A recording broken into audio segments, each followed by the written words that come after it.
ప్రకృతి వ్యవసాయంలో 18 ఏళ్ల అనుభవం. సేంద్రియ పద్ధతిలో పండించిన ఆర్గానిక్ బియ్యం, మచిలీపట్నం సన్న బియ్యం, 1 సంవత్సరం పాత బియ్యం, 25 కేజీల బస్తా కేవలం 1750 రూపాయలు మాత్రమే. మరిన్ని వివరాలకు సంప్రదించండి 7908679140. ఈ రోజు ఏ విషయాలపై చర్చించాలని ఈ బాక్స్ లో ఉండే చిట్టి తీసి మనం చూద్దాం. మీకు ముందే చెప్పాను, ఇది ఎందుకు పెట్టాము ఈ సిస్టమ్ అంటే, ఏ టాపిక్ మాట్లాడితే ఎవరికి బాధ కలగకూడదు.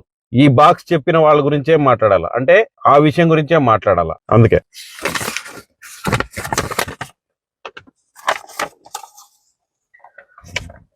అనంతపురం జిల్లా పాల్తూరు ఘటన. ఇది చాలా దురదృష్టకరమైన వార్త అండి.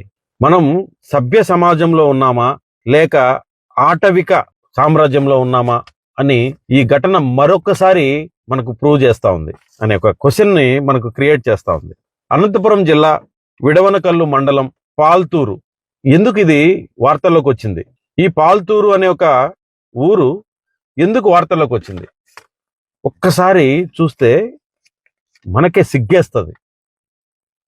ఎవరి మాన ప్రాణాలని కాపాడాల్సిన వాళ్ళు, ఎవరికైతే భద్రతగా ఉండి సమాజాన్ని కాపాడాల్సిన వాళ్ళు, ఆ పోలీసులే విచక్షణ మరిచి అత్యంత నీచంగా నికృష్టంగా ఒక వ్యక్తిని బట్టలు ఊడదీసి స్టేషన్ ప్రాంగణంలో తిప్పారు అనే ఒక వీడియో ఇప్పుడు వైరల్ అవుతా ఉంది. అదే ఈ పాల్తూరు ఘటన. ఒక చిన్న విషయం, ఏదైతే అధికార పార్టీ ఉందో వాళ్ళకు సహజంగానే ఉండే ఒక అహం, దానివల్ల వచ్చిన ఒక సంఘటన ఈ ఇష్యూకి కారణమైంది. డిసెంబర్ 31వ తేదీన చంద్రమోహన్ అనే ఒక తెలుగుదేశం కార్యకర్త ఆ ఊరి గ్రామ సచివాలయం ముందర ఉన్న జెండా స్తంభానికి వేలాడదీసిన వైసీపీ జెండాని, అరే ఈ జెండా పార్టీలది, ఇది తీసేయండి, నూతన సంవత్సరాన్ని అందరూ సంతోషంగా సంబరాలు చేసుకుందాం, అందరం కలిసి పార్టీలకు అతీతంగా సంబరాలు చేసుకుందాం, అవసరమైతే జాతీయ జెండాని ఎగురవేసుకుందాం అని చెప్పినందుకు పోలీస్ కంప్లైంట్ ఇవ్వడం, పోలీసులు అత్యుత్సాహంగా వచ్చి అతన్ని కొట్టుతూ తంతు పిడుగుద్దులు గుద్దుతూ రౌడీల కంటే నీచంగా ప్రవర్తిస్తూ అతన్ని అరెస్ట్ చేయడం, తర్వాత కోర్టుకు ప్రొడ్యూస్ చేసి జైలుకు పంపడం జరిగింది.